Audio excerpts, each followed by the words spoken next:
This is Tom Dillon, the Lifetime Liberal, and today is Saturday, February 1st, 2020. The title of this rant is The Old Dominion Begins the Paradigm Shift in the South. So let's just say 50 years ago, 1970, Virginia was firmly a southern state, a bastion of white supremacy. Was the old saying, as the old dominion goes, so goes the South? Maybe it was another southern city or southern state. But at some point in time, we are going to be a minority country. And of course, the shift that has been going on in Virginia, let's just hope that that is continuing throughout the United States. So 50 years ago, completely white, completely conservative. At that point in time, the northern Virginia suburbs of Washington started to trend towards purple. Now, basically, the northern Virginia suburbs are the powerhouse of Virginia. And we see a dramatic change in the bastion of white supremacy. And it's been trending purple, let's just say, for the last 30 years, even with governors and senators. But the state and Senate and House were firmly conservative and were firmly Republican. Now it is 55-45, let's just say. Now we have the governor, the vice governor, the lieutenant governor, whatever, the two senators, and the Senate and state houses in Virginia are Democratic. And they are making laws and enacting laws basically for the good of everyone and not just for the white people, let's just say.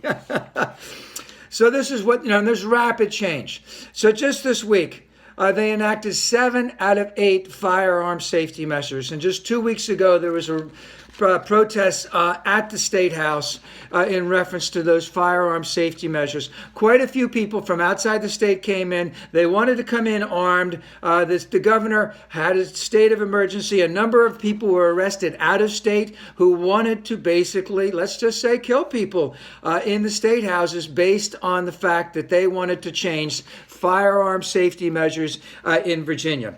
And these rapid changes, another one that they're doing is basically giving women's health rights back to women, which I'm firmly in favor of. Also, LGBT issues are going to be enacted in the state. I believe they voted for the ERA amendment, the Equal Rights Amendment. They also want to increase the minimum wage. They also want to decrease very stringent marijuana laws. They also want to eliminate the cash bail. So a lot of good things that are going on in Virginia.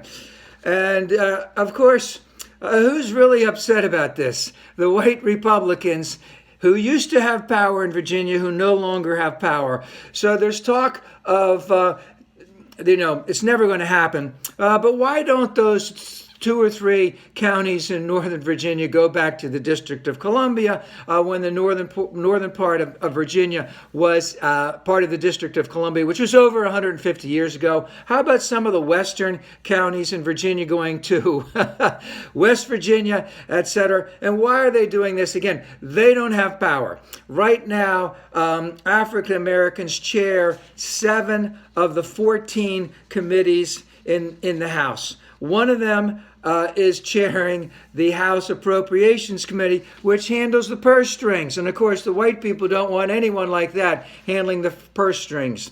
And the truth is that right now, white men have less power in the state of Virginia than since Reconstruction. And all of that is a good thing. And this is the way the country is going. This is the type of pushback that we're going to get from white men as they lose power. And again, I think it's a good thing. The impeachment thing basically is all over.